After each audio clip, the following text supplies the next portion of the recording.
والصلاة والسلام على عباده الذين اصطفى خصوصا على أفضلهم وخاتم النبيين محمد الأمين وعلى آله وصحبه أجمعين.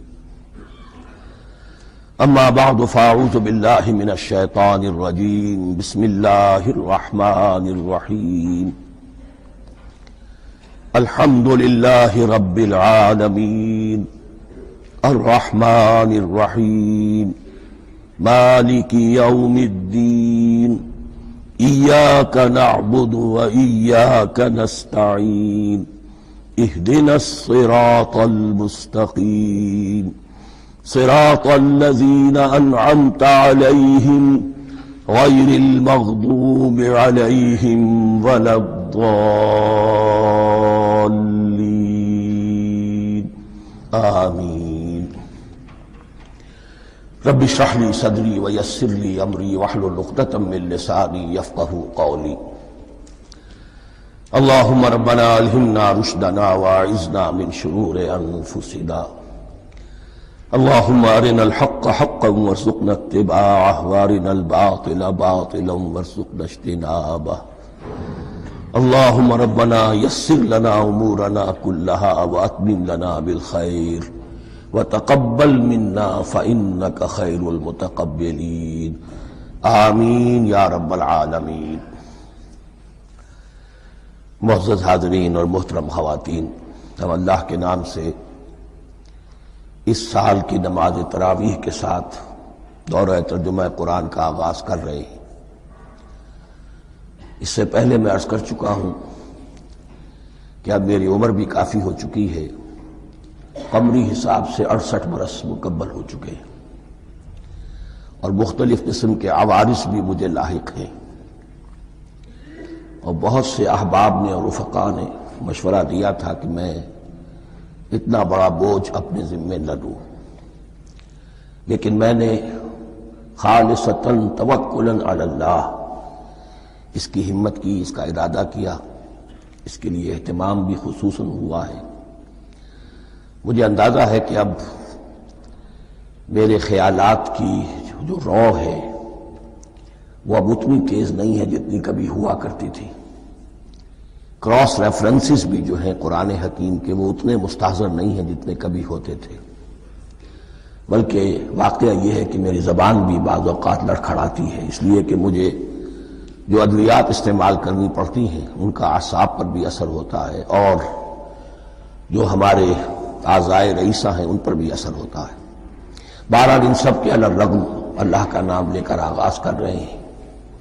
میری انتہائی نگارش یہی ہے، تیرے نام سے ابتدا کر رہا ہوں. ابھی میں نے سورہ فاتحہ کی تلاوت کی اور آپ نے سماعت فرمائی. یہ سورہ مبارکہ مصحف کے اعتبار سے تو پہلی سورت ہے ہی، سب کو معلوم ہے، لیکن یہ بھی نوٹ کر لیجئے کہ یہ نزول کے اعتبار سے بھی سب سے پہلی مکمل سورت جو حضور پر نازل ہوئی وہ یہی ہے.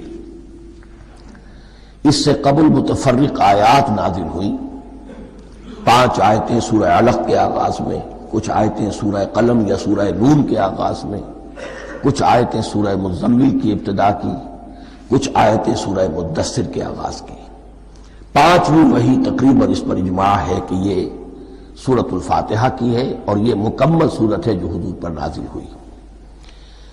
سورۃ الفاتحہ کے معنی ہوئے افتتاحی سورت. فتح یفتح کے معنی ہے کھولنا، مفتاح کنجی کو کہتے ہیں، چابی کو. تو یہ اوپننگ سورہ آف دی قرآن، قرآن حکیم کی افتتاحی سورت. ویسے جیسا کہ میں تعارف قرآن کے ضمن میں عرض کر چکا ہوں، عربوں کا یہ مزاج تھا کہ جس چیز سے انہیں خصوصی محبت ہوتی تھی اس کے بہت سے نام رکھتے تھے. اس کے بھی بہت سے نام ہیں. سورۃ الفاتحہ سب سے عام ہے، لیکن الکافیہ، الشافیہ، ام القرآن، اساس القرآن، کم سے کم یہ 4 نام تو میں سمجھتا ہوں کہ ہر مسلمان کو مزید معلوم ہونے چاہیے، اور بھی بہت سے نام. اس سورہ مبارکہ کی بالاتفاق بالاجماع 7 آیتیں ہیں، اگرچہ ان کی ترتیب میں کچھ اختلاف ہے. ایک رائے یہ رائے امام شافعی کی بھی ہے اور بصرہ کے جو قراء تھے ان کی بھی ہے کہ آیت بسم اللہ بھی سورہ فاتحہ میں شامل ہے، اس کا جز ہے، وہ اس کو شامل کر کے پھر 7 آیتیں بناتے ہیں، تو آخری جنہیں ہم 2 آیتیں سمجھتے ہیں صراط الذین انعمت علیہم غیر المغضوب علیہم ولا الضالین، وہ ان کے نزدیک ایک آیت ہے، تو گویا کہ نتیجہ یہ نکلا کہ آیتوں کی تعداد 7 ہی رہتی ہے۔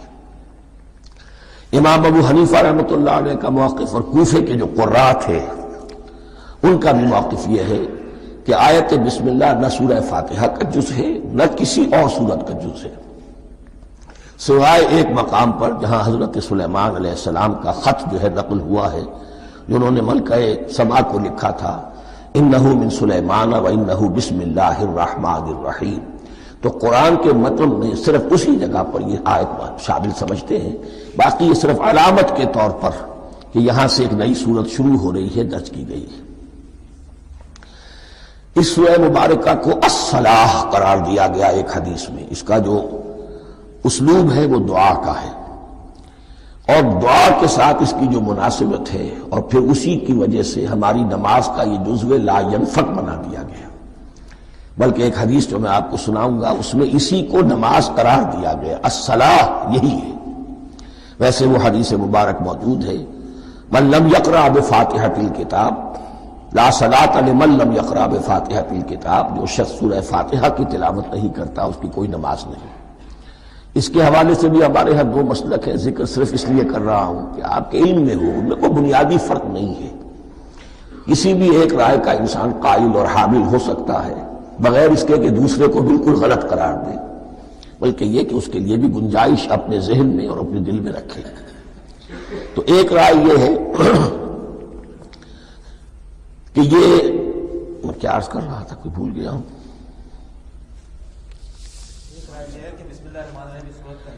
جی، اور دوسری آیت یہ ہے کہ اس کا حصہ نہیں ہے، اسی اعتبار سے یہ کہ یہ سورہ مبارکہ نماز میں پڑھی جانی ضروری ہے، لا صلاۃ لمن لم یقرأ بفاتحۃ الکتاب۔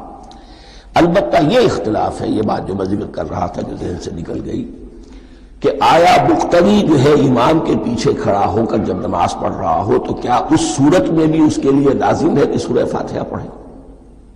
اس میں 2 رائے ہو گئی، بلکہ 3۔ ایک رائے انتہائی ہے اور وہ فقہ حنفی کی طرف منسوب ہے کہ اگر آپ امام کے پیچھے مقتدی کی حیثیت سے نماز پڑھ رہے ہیں تو کسی بھی رکعت میں آپ سورہ فاتحہ نہیں پڑھیں گے۔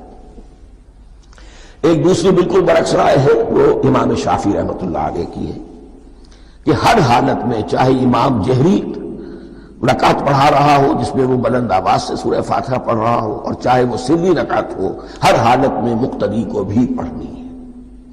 ایک تیسری رائے بین ہے، وہ امام مالک کی ہے رحمۃ اللہ علیہ، کہ جو سری رکعت ہے جس میں کہ امام بھی خاموشی سے پڑھ رہا ہے مقتدیوں کو بھی پڑھنی چاہیے، جو جہری رکعت ہے جس میں کہ امام بلند آواز سے پڑھ رہا ہے اس میں مقتدیوں کو خاموش رہ کر پوری توجہ جو ہے سننے پر صرف کر دینی چاہیے۔ اذا قرئ القرآن فاستمعوا له وانصتوا، جب قرآن پڑھا جا رہا ہو تو پوری توجہ اس کے پڑھنے پر مرکوز کر۔ میرے اپنی رائے میں یہ تیسری رائے سب سے زیادہ صائب ہے اور اس میں کسی طرح کی بھی کوئی پیچیدگی پیدا نہیں ہوتی۔ بہرحال اس سورہ مبارکہ کا جو اسلوب ہے میں نے عرض کیا دعائیہ ہے، البتہ قرآن مجید کے علم اور حکمت کے اعتبار سے، اس کے فلسفے کے اعتبار سے ایک بات سمجھ لینی چاہیے۔ قرآن کا فلسفہ یہ ہے کہ بنیادی ہدایت ہر انسان کے دل میں موجود ہے، بالقوہ، پوٹینشلی۔ یہ جو قرآن مجید یا اللہ کی کتابیں نازل ہوتی ہیں یہ انہیں ایکٹیویٹ کرتی ہیں، جو اندر کی جو ڈورمنٹ کانشسنس ہے، خوابیدہ شعور جو ہے اسے بیدار کر کے، اور پھر یہ کہ اسے اجاگر کرتی ہیں۔ ہر سلیم الفطرت انسان اور سلیم العقل انسان، 2 سلامتی شرط ہیں۔ سلیم الفطرت، نیچر پرورٹڈ نہ ہو، فطرت مسخ نہ ہو گئی ہو، عقل سلیم ہو، ان دونوں چیزوں کا نتیجہ یہ نکلتا ہے کہ وہ انسان از خود بغیر کسی وحی کی رہنمائی کے، بغیر کسی نبی کی تعلیم کے سے استفادہ کیے ہوئے از خود بھی کچھ حقائق تک پہنچ جاتا ہے۔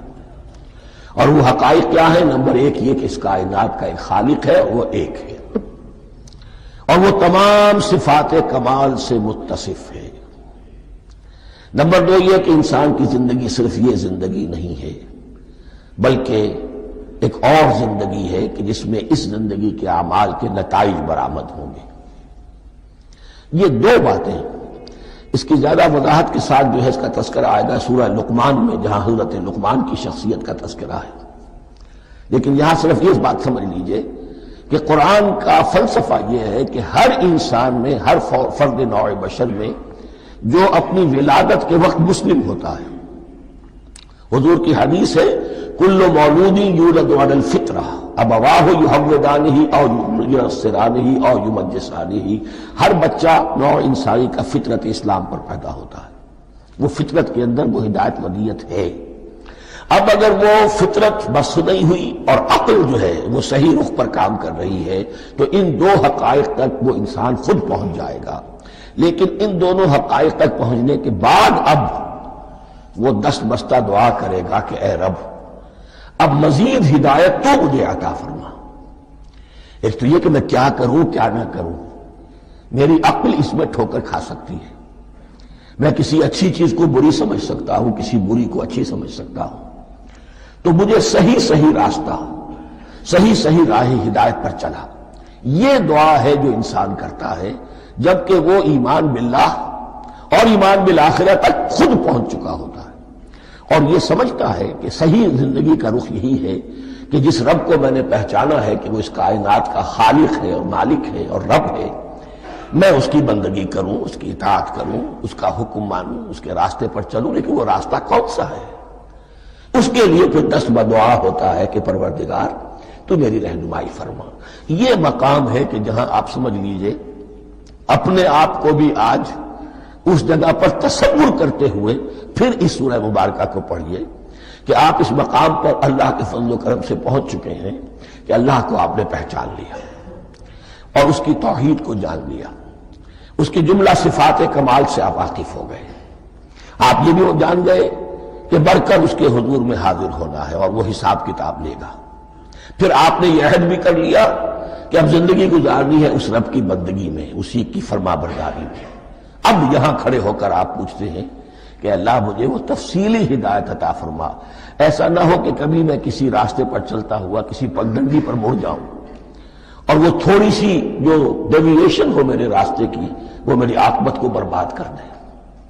یک لحظہ غافل گشتم و صد سال راہم دور شد، اس لیے کہ ہوتا یہی ہے سیدھے راستے سے ذرا سی کوئی پگڈنڈی جو ہے تھوڑے سے اینگل پر نکلی ہے، لیکن جب چلتے جائیں گے آپ تو جتنا آگے بڑھیں گے اس پر، اس راہ صراط مستقیم سے آپ اتنے ہی زیادہ دور ہوتے چلے جائیں گے۔ یہ ہے قرآن مجید کی حکمت اور فلسفے کے اعتبار سے اس سورہ مبارکہ کا مقام۔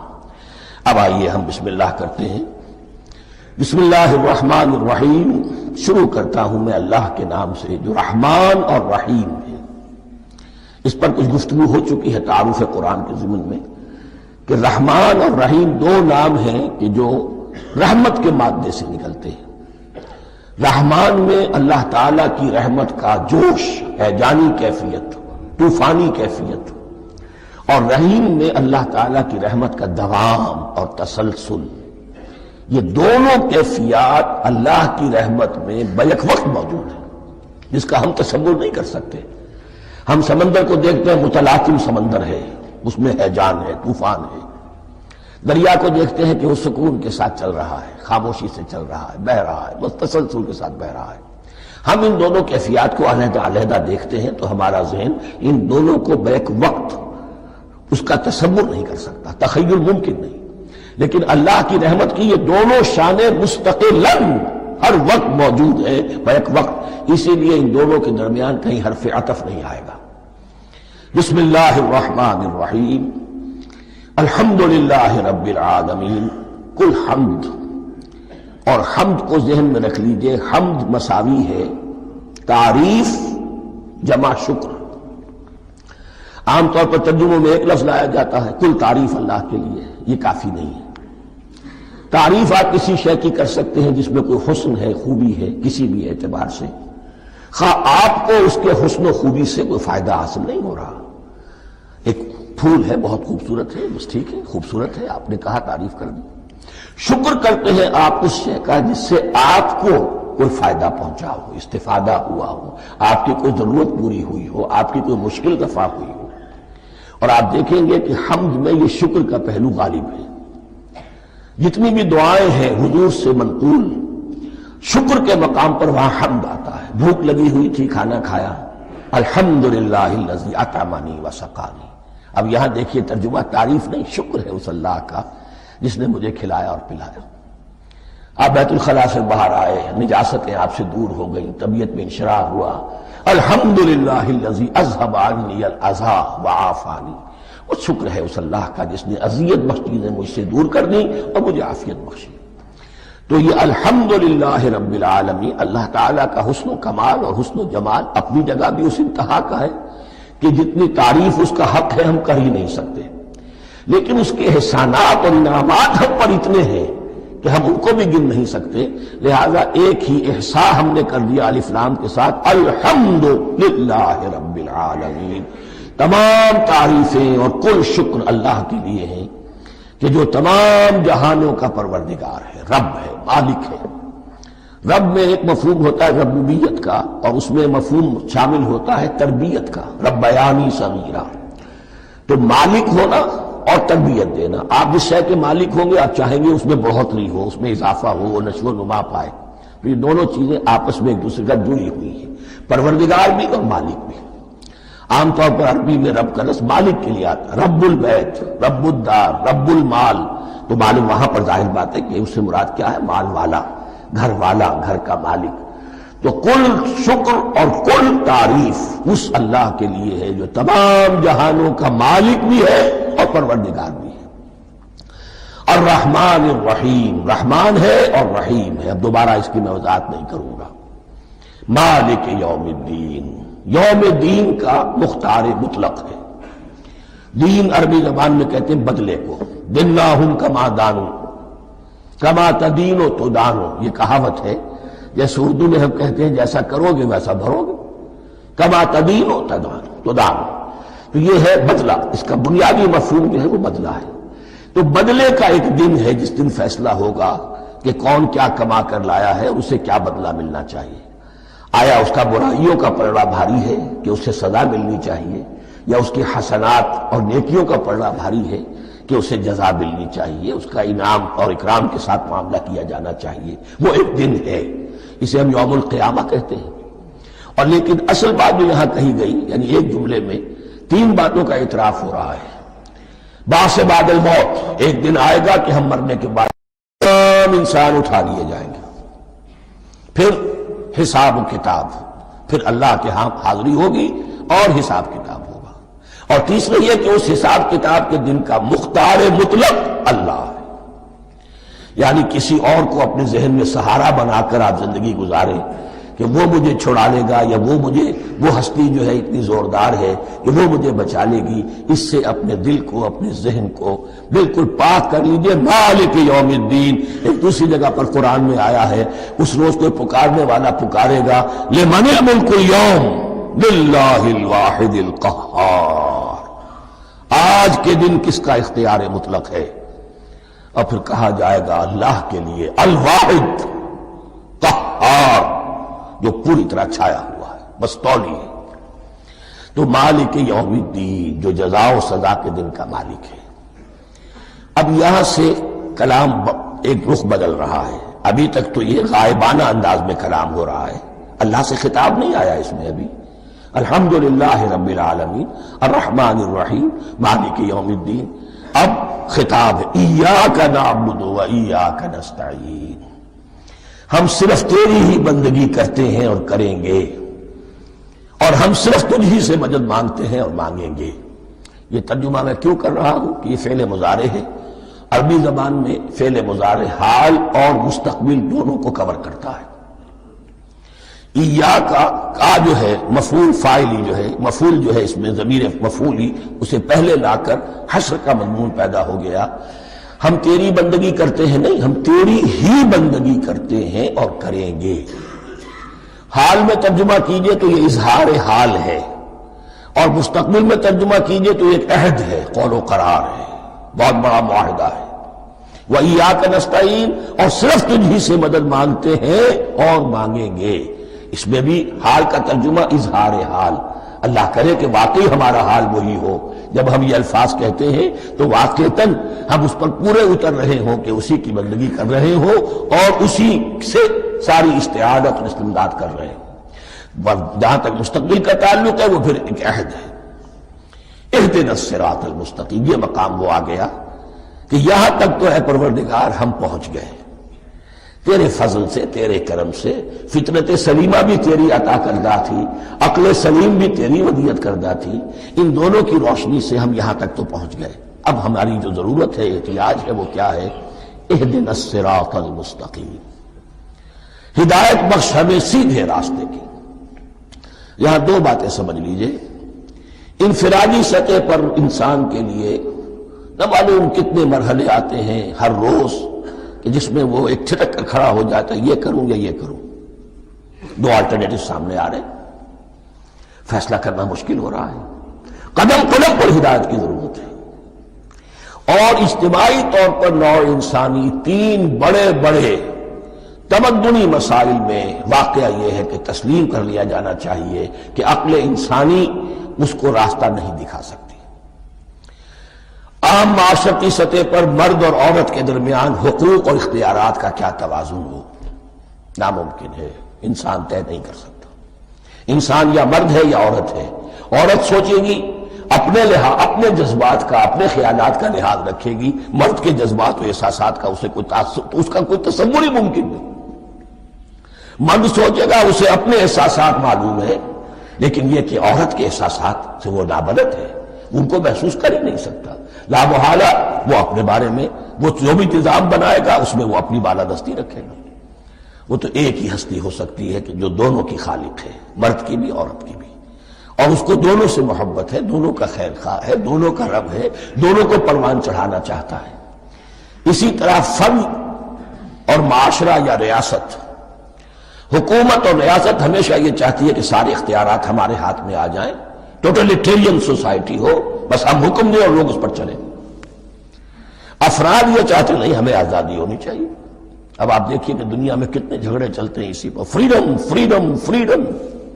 وہ فریڈم واقعتاً اپنی جگہ پر ایک شے ہے، افراد کی آزادی ہونی چاہیے، لیکن افراد کی آزادی اتنی نہ ہو جائے کہ وہ مادر پدر آزاد ہو جائے، کوئی قانون، کوئی قاعدہ، کوئی اخلاقی کوئی حدود اور قیود جو ہے ان کا پابند نہ رہے۔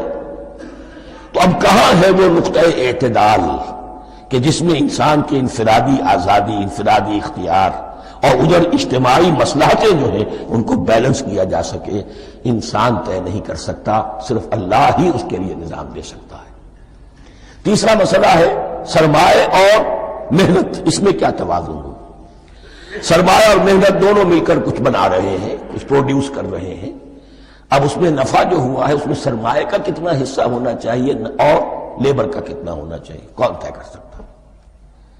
اس کے لیے بھی کہ ایسا نہ ہو کہ سرمایہ داری جو ہے آکاش بیل بن کر پورے معاشرے پر چھا جائے اور غریب بیچارہ، مزدور بیچارہ، کاشتکار بیچارہ وہ گویا کہ چکی کے دو پارٹوں میں پس کر رہ جائے، اس کی کوئی حیثیت نہ رہ جائے۔ لیکن یہ کہ دوسری طرف اگر یہ کہ مزدور کا جو حق ہے اس سے زیادہ اس کو دے دیا جائے تو سرمایہ جو ہے وہ سکڑ جائے گا، شائی ہو جائے گا، وہ پھر میدان میں نہیں آئے گا۔ کیا کیا جائے؟ کون سا نقطہ عدل و اعتدال ہے؟ یہ تین مسائل ایسے ہیں، اہدنا الصراط المستقیم۔ تو یوں سمجھیے کہ ایک جو بنیادی ہدایت تھی، ایک اللہ کو پہچان لینا، یہ جان لینا کہ کل حسن و جمال اور تمام انعام و اکرام کا منبع اس کی ذات ہے، وہ رحمان ہے اور رحیم ہے، اور یہ جان لینا کہ مرنے کے بعد جی اٹھنا ہے، حساب کتاب ہے، فیصلہ ہوگا جزا و سزا کا، اور مختار مطلق اس دن کا اللہ ہے۔ پھر یہ عہد کر لینا ایاک نعبد و ایاک نستعین، اس کے بعد دعا پروردگار ہمیں ہدایت پر قائم رکھ، ہماری ہدایت میں اضافہ فرما۔ اس ہدایت کے لفظ کو سمجھ لیجئے، بنیادی ہدایت، تفصیلی ہدایت، قدم قدم پر ہدایت، ہدایت پر ہدایت۔ والذین اہتدوا زادہم ھدی، جو لوگ ہدایت کے راستے پر آتے ہیں اللہ ان کی ہدایت میں اضافہ کرتا ہے۔ تو یہ قدم قدم پر ہمیں ہدایت کی ضرورت ہے اور مرحلہ وار ضرورت ہے۔ ہدایت اس کو بھی کہتے ہیں کہ کسی نے آپ سے کوئی پتہ پوچھا، آپ نے کہا ادھر جانا، پھر دوسری گلی میں مڑنا، پھر جانا دو تین لائٹیں چلے جانا، پھر مڑنا، وغیرہ وغیرہ، یہ بھی ہدایت ہے، نظری طور پر آپ نے بتایا ہے۔ ایک ہدایت یہ ہوئی کہ بھائی میں چلتا ہوں آپ کے ساتھ، میں آپ کو وہاں تک پہنچا دوں گا تاکہ آپ کو دقت نہ ہو، آپ نے منزل تک پہنچا دیا۔ ان دونوں کے درمیان، یہ تو میں نے ایک فرد کی مثال دی ہے، اللہ اور بندے کے درمیان نہ معلوم کتنے مراحل ہیں ہدایت کے۔ تو کسی وقت بھی انسان اپنے آپ کو ہدایت خداوندی سے مستغنا نہیں سمجھ سکتا، اور نہیں تو پروردگار جو ہدایت دی ہے اس کو ہدایت پر قائم رکھ۔ کیا پتہ شیطان کا کوئی حملہ، کیا پتہ ہمارے نفس کی کوئی شرارت کسی ایسے رخ پر ہمیں ڈال دے کہ اب تک کی ساری کمائی بھی ضائع ہو جائے۔ لہذا یہ نہ سمجھیے کہ جب یہ ساری چیزیں ان کو معلوم تھی، ان چیزوں کا تو اقرار کر رہے تو اب ہدایت کون سی مانگ رہے ہیں؟ تو ہدایت کا تو بڑا میدان کھلا ہوا ہے، اور اس ہدایت کی وہ جو میں نے آخری شکل آپ کو بتائی ہے، یہ منزل مقصود تک پہنچا دے۔ یہ ہدایت بھی قرآن مجید میں اس معنی میں بھی لفظ آیا ہے کہ اہل جنت جب جنت میں داخل ہوں گے تو جو ترانہ حمد ان کی زبان پر اس وقت ہوگا وہ کیا ہے؟ الحمدللہ الذی ہدانا لہذا وما کنا لنہتدی لولا ان ہدانا اللہ۔ کل شکر اس اللہ کا جس نے ہمیں یہاں تک پہنچا دیا، ہدایت دی یہاں تک پہنچا دیا، اور ہم ہرگز نہ پہنچ پاتے، ہم ہرگز ہدایت یافتہ نہ ہو سکتے اگر اللہ ہی ہمیں ہدایت نہ دیتا۔ اہدنا الصراط المستقیم، سیدھا راستہ، صراط الذین انعمت علیہم، اب اس کی مزید وضاحت ہے، راستہ اس کا ان لوگوں کا جن پر تیرا انعام ہوا۔ یہ کون لوگ ہیں؟ اس کی وضاحت آپ کو ملے گی سورہ نساء میں، من یطع اللہ والرسول فاولئک مع الذین انعم اللہ علیہم من النبیین والصدیقین والشہداء والصالحین۔ چار طبقات ہیں منعم علیہم جن پر اللہ کا انعام ہوا ہے۔ چوٹی پر انبیاء کرام، اس کے بعد صدیقین کرام، اس کے بعد شہداء عظام، اس کے بعد عام صالح مسلمان، صالح ہو۔ یہ بیس لائن ہے، اس سے اوپر کا درجہ شہداء کا ہے، اس سے اوپر کا درجہ صدیقین کا ہے، اور پھر کا درجہ انبیاء کا ہے۔ انبیاء میں سے پھر وہ بھی ہوتے ہیں کہ جو اولو العزم میں من الرسل ہیں، لیکن یہ چار طبقات ہیں، ان کے راستے پر ہمیں چلا۔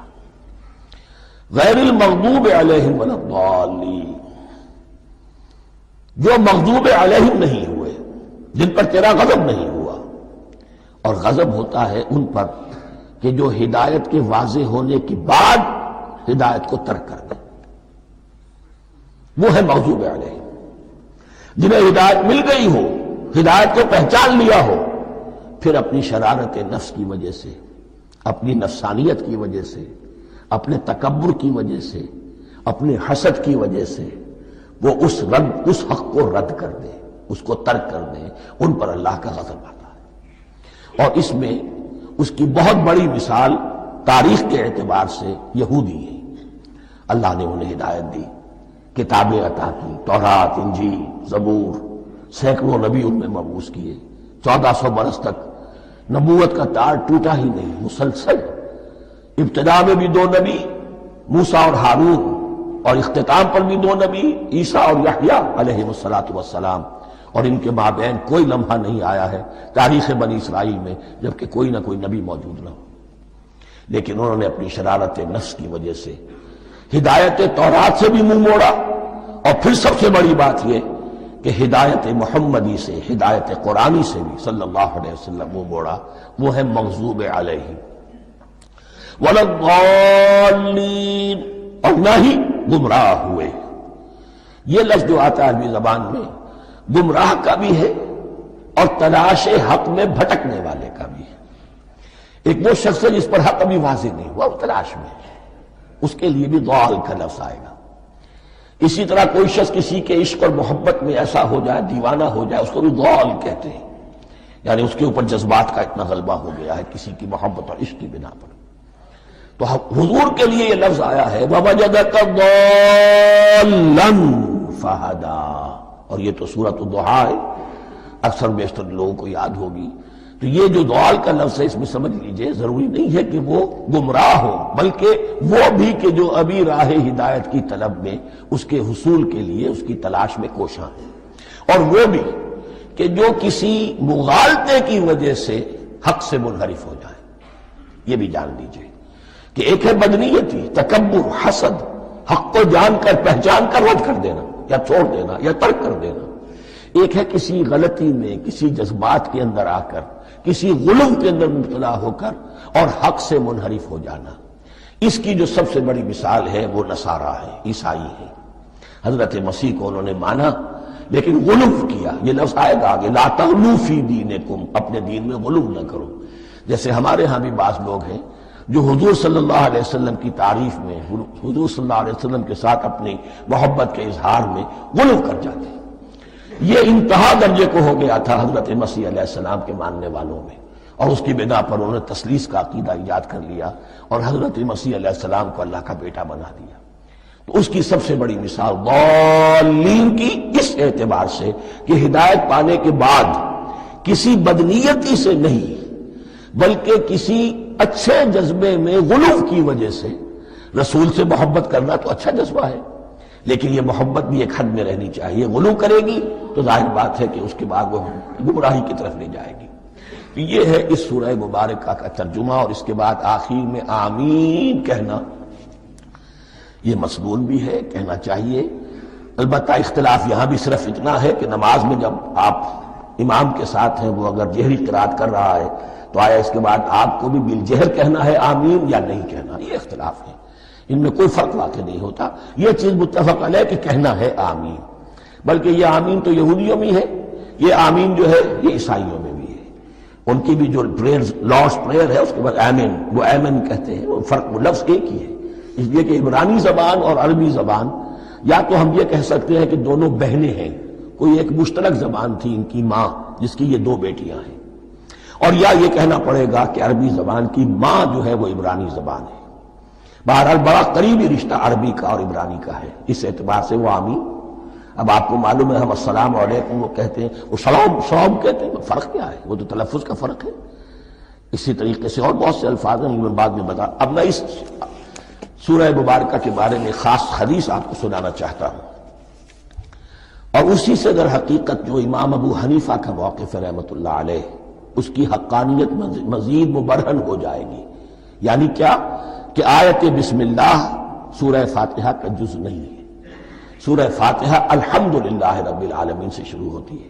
وہ میں آپ کو بتانا بھول گیا کہ جن کے نزدیک یہ سورت کا جز ہے وہ پھر جہری قرات میں بسم اللہ الرحمن بھی بلند آواز سے کہیں گے، اور جن کے نزدیک یہ سورہ فاتحہ کا جز نہیں ہے وہ نہیں کہیں گے، وہ الحمدللہ رب العالمین سے قرات کریں گے۔ تو کوئی فرق نہیں ہے بنیادی۔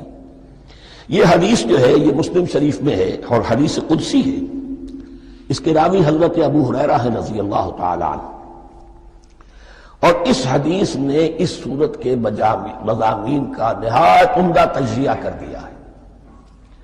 حدیث کے الفاظ سن لیجئے، قسمت الصلاۃ بینی و بین عبدی نصفین۔ اللہ تعالیٰ فرما رہے ہیں، حدیث قدسی ہے، میں نے نماز کو، صلاۃ کو اپنے اور اپنے بندے کے درمیان آدھا آدھا تقسیم کر لیا، فنصفها لی ونصفها لعبدی، اس کا نصف جو ہے وہ میرے لیے ہے اور نصف جو ہے وہ میرے بندے کے لیے ہے، ولعبدی ما سأل، اور جو میرے بندے نے مانگا میں اسے دوں گا، میرا وعدہ ہے یا میں نے اسے دیا۔ اس کے بعد اس کی تفصیل آتی ہے، اذا قال العبد، جب بندہ کہتا ہے الحمدللہ رب العالمین، قال اللہ حمدنی عبدی، جب بندہ کہتا ہے الحمدللہ رب العالمین، اللہ فرماتا ہے میرے بندے نے میری حمد کی۔ وَإِذَا قَالَ الرَّحْمَنِ الرَّحِيمِ قَالَ اللَّهُ اثْنَى عَلَيَّ عَبْدِي، جب بندہ کہتا ہے الرحمن الرحیم، اللہ فرماتا ہے میرے بندے نے میری ثنا کی۔ وَإِذَا قَالَ مَالِكِ يَوْمِ الدِّينِ قال اللہ تعالی مجدنی عبدی، میرے بندے نے میری تمجید بیان کی، میری بزرگی بیان کی۔ اب یہ تین آیتیں ہو گئیں، تینوں میں اللہ کی حمد ہے، ثنا ہے، تمجید ہے۔ یہ تین آیتیں خالص اللہ کے لیے ہو گئی۔ اب چوتھی آیت آئی، ایاک نعبد و ایاک نستعین۔ اس کے بارے میں جب بندہ کہتا ہے اذا قال العبد ایاک نعبد و ایاک نستعین، قال اللہ تعالی ھذا ما بینی و بین عبدی ولعبدی ما سأل، یہ میرے اور میرے بندے کے درمیان ہے۔ یہ تو یوں سمجھیے کہ یہ گرا لگ گئی ہے میرے اور میرے بندے کے مابین۔ اس نے مجھ سے قول و قرار کیا ہے، اس نے میری بندگی کا اعتراف کیا ہے، اس نے تسلیم کیا ہے کہ میری ہی بندگی کرتا ہے اور کرے گا، اور مجھ سے مدد چاہیے ہے۔ ھذا ما بینی و بین عبدی، یہ معاہدہ ہے، معاہدہ دو فریقوں کے مابین ہوتا، یہ میرے اور میرے بندے کے مابین ہے۔ والے عبدی ما سأل، اور میں نے اپنے بندے کو دیا جو اس نے مانگا، وہ میری مدد چاہتا ہے، میری مدد اس کے شامل حال رہے گی۔ فَإِذَا قَالَ، اور جب بندہ کہتا ہے اهْدِنَا الصِّرَاطَ الْمُسْتَقِيمَ صِرَاطَ الَّذِينَ أَنْعَمْتَ عَلَيْهِمْ غَيْرِ الْمَغْضُوبِ عَلَيْهِمْ وَلَا الضَّالِّينَ، قال اللہ تعالی ھذا لعبدی ولعبدی ما سأل۔ یہ تین آیتیں یہ میرے بندے کے لیے، اهْدِنَا الصِّرَاطَ الْمُسْتَقِيمَ، اسی صراط مستقیم کی وضاحت ہے مثبت، صراط الذین انعمت علیہم، اسی صراط المستقیم کی وضاحت ہے منفی انداز میں، غیر المغضوب علیہم ولا الضالین۔ یہ سب میرے بندے کے لیے ہے، اور میں نے اپنے بندے کو دیا جو اس نے مانگا۔ اس کو میں نے ایک مرتبہ یہ ترازو کی شکل میں اس کو لکھوایا تھا۔ دیکھیے یہ ایاک نعبد و ایاک نستعین، یہ ہے وہ ترازی کی وہ ڈنڈی۔ واو جو ہے ایاک نعبد و ایاک نستعین، واو جو ہے گویا کہ وہ مٹھ ہے جس سے کہ ترازو کو پکڑا جاتا ہے۔ ادھر ایک پلڑا ہے جس کی تین آیتیں ہیں، الحمدللہ رب العالمین الرحمن الرحیم مالک یوم الدین۔ اس کا نتیجہ کیا نکلا؟ ایاک نعبد۔ آپ نے شاید یہ سنا بھی ہو ایک بہت ہی عمدہ قرات کا جو ریکارڈ ہے قاری عبدالباسط عبدالصمد کا، وہ یہیں سے چل کر سورہ فاتحہ کی قرات کر کے ایاک نعبد پر آ کر رکتا ہے۔ الحمدللہ رب العالمین الرحمن الرحیم مالک یوم الدین ایاک نعبد۔ گویا کہ یہاں یہ صورت بالکل ہاف ہو گئی ہے۔ تین آیتوں میں اللہ کی حمد ہے، ثنا ہے، تمجید ہے، جس کا نتیجہ ہم تیری ہی بندگی کرتے ہیں، تیری ہی اطاعت کریں گے۔ لیکن اب اس کے بعد سوال ایاک نستعین، اسی کی جو استعانت کیا درکار ہے ہمیں؟ ہدایت۔ ہدایت سب سے بڑی استعانت ہے، ہدایت ہی تو سب سے بڑی مدد ہے۔ اهدنا الصراط المستقیم صراط الذین انعمت علیہم غیر المغضوب علیہم ولا الضالین۔ یہ ایاک نستعین کے حکم کے ساتھ یہ تین آیتیں آ گئیں، اهدنا الصراط المستقیم صراط الذین انعمت علیہم غیر المغضوب علیہم ولا الضالین۔ قسمت الصلاة بینی و بین عبدی نصفین فنصفها لی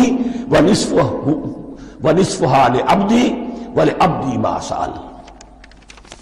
اللہ تعالیٰ اس سورہ فاتحہ کا جو اصل مفہوم ہے وہ بھی ہمارے ذہنوں پر، ہمارے شعور کی سطح پر اسے اجاگر کیے رکھے، ہمیں توفیق دے کہ جب بھی پڑھیں، جب بھی سنیں تو وہ کیفیت اگر ہو جائے۔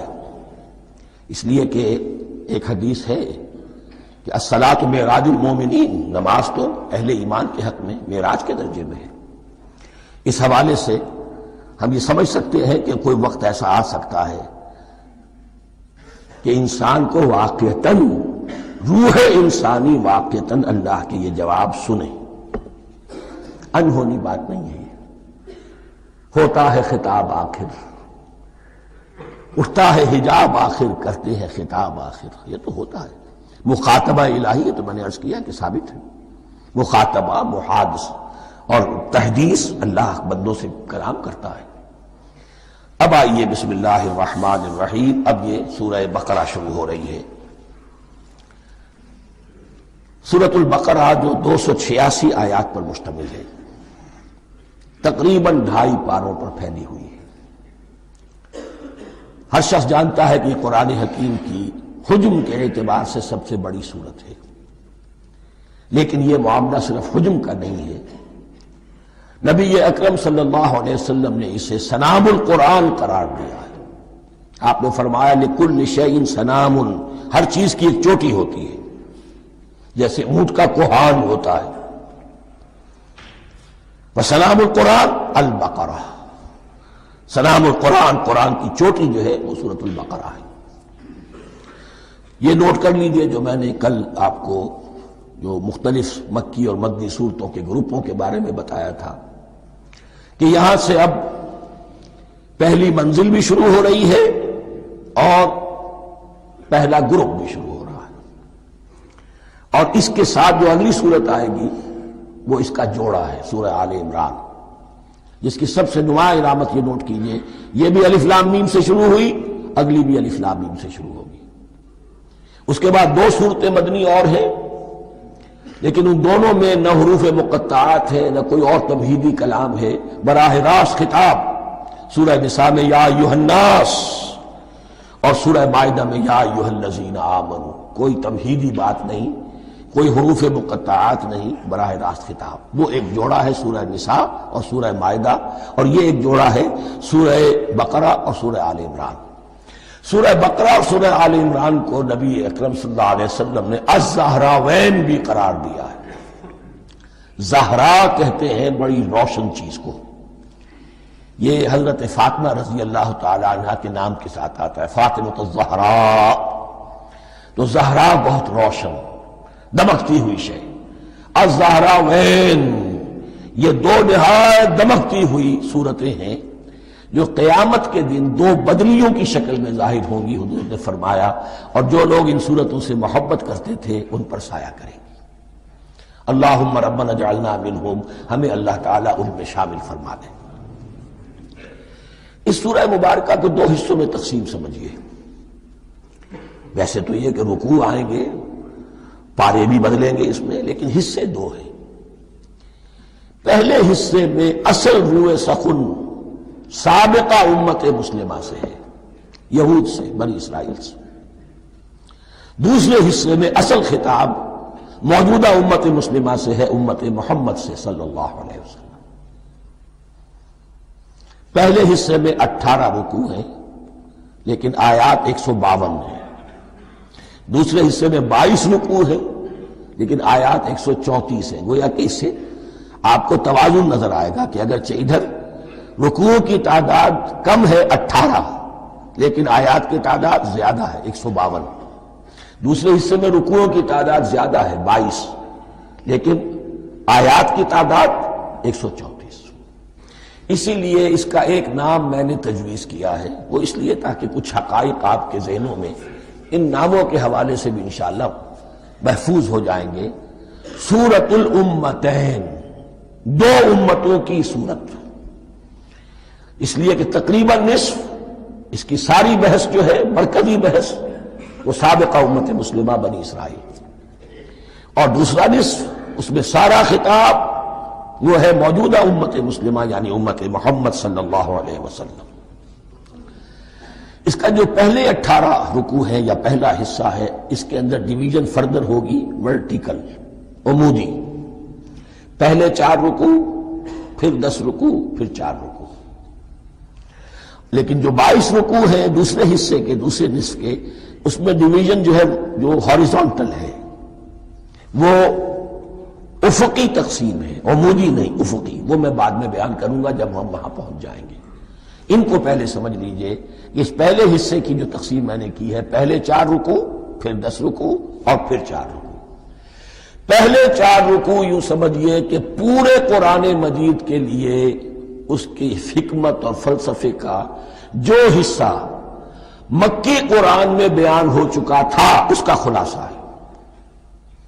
جب یہ سورت نازل ہو رہی ہے تو یہ تو مدینہ میں حضور تشریف لا چکے ہیں، 12-13 سال جو ہے گزر چکے ہیں، اور ان 12-13 سالوں کے دوران 2/3 قرآن نازل ہو چکا ہے۔ اس میں جو بھی حکمت، فلسفہ اور بنیادی دعوت، یہ جو چیزیں مکی قرآن میں بیان ہوئی، ان کا خلاصہ نچوڑ نکال کر یہاں 4 رکوعوں میں رکھ دیا گیا۔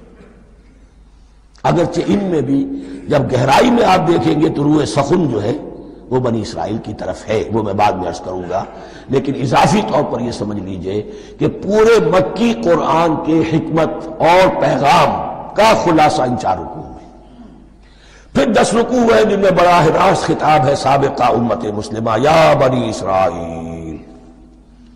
اس کے بھی 2 حصے ہیں۔ پہلے ایک رکوع میں دعوت ہے، بڑا انداز اس کا بڑا پیارا ہے، اس میں دعوت ہے، ایمان لاؤ محمد پر صلی اللہ علیہ وسلم۔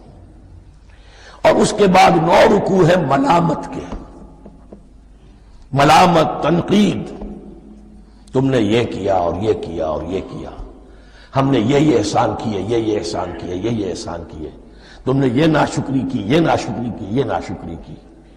اور اس سب کا نتیجہ آخری 4 رکوعوں میں ہے کہ اب تمہیں اس منصب سے معزول کیا جا رہا ہے جس پر تم 2000 برس تک 2000 برس تک فائز رہے ہو، اور تمہیں ہٹا کر اب ایک نئی امت محمد کی شکل میں جو وجود میں آ چکی ہے صلی اللہ علیہ وسلم، اسے اس پر فائز کیا جا رہا ہے۔ اور اس کی علامت کے طور پر اسے میں کہا کرتا ہوں کورونیشن، تاج پوشی۔ ایک امت معزول، دوسری امت اس کا نصب ہو رہا ہے، اس کی تاج پوشی کے لیے سمبل، علامت کیا ہے؟ قبلہ تحویل۔ وہ قبلہ یروشلم سابقہ امت کا قبلہ اب ادھر رخ نہیں ہوگا، اب اہل توحید کا قبلہ یہ مکے کی طرف ہوگا، بیت اللہ کی طرف ہوگا۔ تو تحویل قبلہ کا مضمون ہے جو ان 4 رکوعوں میں آتا ہے۔ تو یہ میں نے تھوڑی سی تمہید جو ہے آپ کے سامنے رکھ دی ہے۔ اب بسم اللہ کیجئے۔ بسم اللہ الرحمن الرحیم، الف لام میم۔ الف لام میم یہ حروف مقطعات ہیں، یہ علیحدہ علیحدہ پڑھے جاتے ہیں، علم نہیں پڑھ سکتے اس کو۔ الف لام میم، ہا میم ہے، ہا علیحدہ میم علیحدہ، اگرچہ لکھے ہوئے ہوتے ہیں جڑے ہوئے، کاف ہا یا عین صاد لکھے ہوئے جڑے ہوئے، پڑھے جائیں گے علیحدہ علیحدہ، قطع علیحدہ کرنا۔ تو حروف مقطعات، ان کے بارے میں ایک بات تو جو ہے اجماعی ہے، سب کے نزدیک مسلم ہے، ان کا کوئی حتمی مفہوم اور ان کے حتمی معنی کسی کو معلوم نہیں سوائے اللہ اور اس کے رسول کے۔ اس معنی میں یوں بھی کہا گیا یہ کوڈ ورڈز ہیں،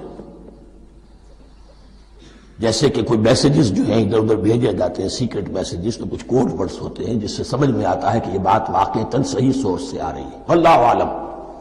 لیکن اس کا کوئی مفہوم اور اس کے معنی جو ہیں وہ اتفاق اس پر ہے، اگرچہ بعض حضرات نے کچھ اپنی سی کوشش کی ہے، کچھ مفہوم جو ہے بنانے کی، وہ اپنی جگہ پر ہے، لیکن یہ کہ کسی حضرت عبداللہ ابن عباس رضی اللہ تعالی عنہما نے بعض ایسی کوششیں کی ہیں، لیکن ان کی رائے کو بھی ان کی ذاتی رائے سمجھا گیا ہے، امت نے اسے قبول نہیں کیا۔ اجماع اور کنسنسس اسی پر ہے کہ اس کے معنی اور مفہوم کسی کو معلوم نہیں سوائے اللہ اور اس کے رسول کے۔ البتہ بعض چیزیں ایسی ہیں کہ وہ اگر نوٹ کر لی جائیں تو شاید آئندہ ہے اس میں کچھ راز کھلنے کے امکانات پیدا ہو جائیں۔ دیکھیے عربی زبان کے جو الفابیٹس ہیں ان کی تعداد 29 ہے یا 28 ہے، میں بتا چکا ہوں۔ الف اور حمزہ کو ایک سمجھے تو 28 ورنہ 29۔ پہلی بات یہ نوٹ کیجئے قرآن حکیم کی 114 سورتوں میں سے 29 سورتوں میں ان کے شروع میں یہ حروف مقطعات آئے ہیں۔ دوسری بات یہ کہ اس میں 28 کا نصف کیجئے تو 14 استعمال ہوئے، 14 نہیں استعمال ہوئے، بالکل آدھی تعداد استعمال ہوئی ہے۔ تیسرے یہ کہ جو شروع اور آخر اور درمیان 3 حصوں میں تقسیم کر دیجئے آپ، 9 9 9 پلواڑی 27، ایک طرف 10 رہ جائیں گی۔ پہلے حصے میں سے بہت کم حروف لیے گئے، بہت کم۔ آخری حصے کے تقریباً تمام حروف ہیں، تقریباً۔ درمیانی حصہ وہ ہے کہ جس میں آپ نے دیکھا ہے کہ عربی میں جوڑوں کی شکل میں ہے، صاد ضاد، فرق کیا ہے نقطے کا، سین شین فرق کیا ہے نقطوں کا، را زا فرق کیا ہے نقطے کا۔ تو جو بھی نقطے والا لفظ ہے وہ نہیں لیا گیا، اور جو بغیر نقطے کے غیر منقوط ہے وہ لیا گیا۔ پھر اس میں 3 صورتیں ہیں جن میں ایک ایک حرف آیا ہے، سورہ قاف، سورہ نون، سورہ صاد۔ پھر صورتیں ہیں جن میں 2 آئی ہیں، جن میں 3 آئے ہیں، پھر 4 آئے ہیں، 2 ہی صورتیں ہیں جن میں 4 ہیں، اور 2 ہی صورتیں جن میں 5 ہیں۔ تو یہ ہے صرف یوں سمجھیے کہ اعداد و شمار۔ اس کے حوالے سے کچھ آدمی غور کرے تو شاید کوئی بات نکلے۔ باقی وہ مثال میں آپ کو بتا دیتا ہوں کہ حضرت عبداللہ ابن عباس نے ایک رائے ظاہر کی کہ الف لام میم در حقیقت ایک جملے کا خلاصہ ہے، انا اللہ اعلم۔ پہلا لفظ انا، اس کا الف لے لیا، درمیانی لفظ اللہ، اس کا درمیانی لام لے لیا، تیسرا لفظ اعلم، یہ آخری لفظ ہے، آخری حرف میم لے لیا، انا اللہ اعلم، میں اللہ جانتا ہوں، واللہ اعلم، واقعتاً اللہ ہی جانتا ہے۔ یہ حضرت عبداللہ ابن عباس کی رائے ہے، لیکن اگرچہ انہیں حبر الامت مانا گیا ہے، لیکن یہ کہ ان کی اس رائے کو بھی اکثر و بیشتر مفسرین نے قبول نہیں کیا۔ اب جو پہلے 2 رکوع ہیں اس سورہ بقرہ کے، ان کے بارے میں تعویل عام اور تعویل خاص کا ایک بڑا بنیادی فرق ہے جو نوٹ کر لینا چاہیے۔ جس وقت یہ صورت نازل ہو رہی ہے، میں عرض کر چکا ہوں کہ 12 سال ہو چکے تھے حضور کو اپنا فریضہ نبوت و رسالت ادا کرتے ہوئے۔ ایک جماعت اچھی بھلی تیار ہو چکی تھی جنہوں نے حضور کی دعوت پر لبیک کہا، ایمان لائے اور آپ کی تعلیمات پر عمل کیا۔ وہ ایک گروہ موجود تھا، یہ ابو بکر ہے، یہ عمر ہے، یہ عثمان ہے، یہ طلحہ ہے، یہ زبیر ہے، یہ عبد الرحمن ابن عوف ہے، یہ مصعب بن عمیر ہے، دیکھ لو۔ اور ایک گروہ وہ تھا کہ جو حق کو جان کر پہچان کر محض اپنی ضد اور ہر درمی کی باعث وہ کفر پر آ گیا تھا۔ اور اب ایک تیسرا گروہ پیدا ہو رہا تھا مدینے میں آ کر، وہ ابھی ایمبریونک سٹیج میں ہے، کہ جو داعی ہے، مدعی ہے کہ ہم مانتے ہیں لیکن حقیقت میں نہیں مانتے۔ یہ 3 قسم کے گروہ دنیا میں ہمیشہ پائے جائیں گے، ہمیشہ۔ اب اسے میں اس کو لا رہا ہوں تعویل عام کی طرف۔ جب بھی کبھی کوئی دعوت اٹھے گی انقلابی، ایک ہوتا ہے واعظ و نصیحت، ٹھیک ہے، جس نے بھی فائدہ اٹھایا اٹھا لیا۔ ایک ہوتی ہے دعوت انقلابی، وہ انقلابی دعوت کا ہدف ہوتا ہے نظام کو بدلنا۔ نظام بدلتا ہے تو ظاہر بات ہے کہ جو لوگ اس نظام میں جن کے ویسٹڈ انٹرسٹ ہیں اور جن کو پریولیجز حاصل ہیں، جن کے مفادات ہیں، وہ تو لازماً اپنے نظام کا تحفظ کریں گے۔ ٹکراؤ ہوگا، تصادم ہوگا، تصادم میں جانی نقصان بھی ہوگا، مالی نقصان بھی ہوگا۔ یہ گویا کہ کسی انقلابی دعوت کے لوازم ہیں۔ اگر یہ شاید نہ ہو تو ان دعوت انقلابی ہے ہی نہیں۔ اس اعتبار سے ہر انقلابی دعوت کے جواب میں 3 طبقے پیدا ہو جاتے ہیں۔ ایک وہ کہ جو اس دعوت کو قبول کرتے ہیں دیانت کے ساتھ، خلوص کے ساتھ، اخلاص کے ساتھ، اور پھر پوری جوانمردی کا ثبوت دیتے ہیں، ہر چہ بعد آباد، اب جو آئے سو آئے، جان دینی پڑے حاضر ہیں، مال دینا پڑے حاضر ہیں، کوئی تکلیف آئے، کوئی مشقت آئے، کوئی مصیبت آئے، کوئی قربانی کرے حاضر۔ جب پکارا گیا واپس نہیں پھیرا کوئی فرمان جنوں کا، اور تنہا نہیں لوٹی کبھی آواز جرس کی۔ خیریت جا راحت تن صحت داما، سب بھول گئی مصلحتیں اہل ہوس کی۔ ایک وہ لوگ ہوتے ہیں، ایک وہ لوگ ہوتے ہیں کہ جو اڑ جاتے ہیں ضد پر، ہٹ درمی پر، ماننے کے باوجود، جاننے کے باوجود کہ بات تو ٹھیک ہے جو کہہ رہے ہیں، کیسے مان لیں؟ ہماری سیادت، ہماری چودراہٹ، ہمارے مفادات، ہمارے یہ ساری چیزیں ان سب کے اوپر زد پڑ رہی ہے۔ یہ لوگ اڑ جاتے ہیں، اور پھر کوئی دعوت، کوئی نصیحت، کوئی مزید افہام و تفہیم ان کے حق میں مفید نہیں ہوتی۔ اس لیے کہ صحیح بات ہے جو کہتے ہیں کہ سوتے کو تو جگایا جا سکتا ہے، جاگتے ہو کیسے جگائیں؟ کوئی سویا ہوا ہے تو آپ اسے جگا دیں گے، جو جاگا ہوا ہے لیکن وہ بنا ہوا ہے، وہ اٹھنے کو تیار ہی نہیں ہے، تو آپ کیسے اٹھا دیں گے اس کو؟ تو جو لوگ جان بوجھ کر حق کو پہچان کر رد کر دیتے ہیں، پھر ان کے حق میں کوئی دعوت، کوئی نصیحت، کوئی تبلیغ، کوئی انذار، کوئی تبشیر مفید نہیں ہوتی۔ تیسرا درجہ ایسے لوگوں کا ہوتا ہے جو یا تو شروع میں آتے ہی شرارت کے ارادے سے ہیں، کوئی مصلحت ہے جس کی وجہ سے اس دعوت کو قبول کر لیا، کوئی ذاتی منفعت ہے جس کے لیے قبول کر لیا، یا یہ کہ شروع میں تو اخلاص کے ساتھ آتے ہیں لیکن جب قربانی دینے کا وقت آتا ہے تو ان کے اندر سیرت و کردار کی وہ مضبوطی نہیں ہوتی کہ ہر چباد آباد، یہ نہیں ہوتی، وہ پھر ڈگمگاتے رہتے ہیں، کبھی کچھ چلے پھر کہیں چھٹک کر رہ گئے، پھر کہیں کچھ چلے پھر چھٹک کر رہ گئے۔ یہ تیسرا طبقہ ہے کہ جو کہتا ہے، دعوی مدعی ہے کہ ہم نے مانا ہے، قبول کیا ہے، بات ٹھیک ہے، کچھ تھوڑا بہت چلتے بھی ہیں، لیکن جہاں مشکل آئی چھٹک کر کھڑے ہو گئے، اونگے منہ گر پڑے۔ یہ تیسرا طبقہ ہے۔ اس کے لیے لفظ ہمارے ہاں منافقین بھی ہے، لیکن اس رکوع میں آ کر ابھی ان 4 رکوعوں میں نہیں بلکہ سورہ بقرہ میں مکمل میں بھی کہیں نفاق کا لفظ نہیں آیا ہے، اس لیے کہ اسے مرض سے تعبیر کیا گیا۔ یہ مرض ہے ایک، اور اس مرض کے ذریعے سے لوگوں کے اندر جو ہے وہ ایک نفاق کا بیج پڑ رہا ہے، جو ظاہر ہوگا تو منافقت پوری کی پوری کھل کر سامنے آ جائے گی۔ روگ ہے انسانی شخصیت کا، اس حوالے سے وہ تیسری، اور یہ چونکہ اہم ترین حصہ تھا اور یہ مرض اب شروع ہو رہا تھا، مدینے میں، مکے میں نہیں تھا، لہذا زیادہ تفصیل سے اس کے بارے میں گفتگو ہوئی۔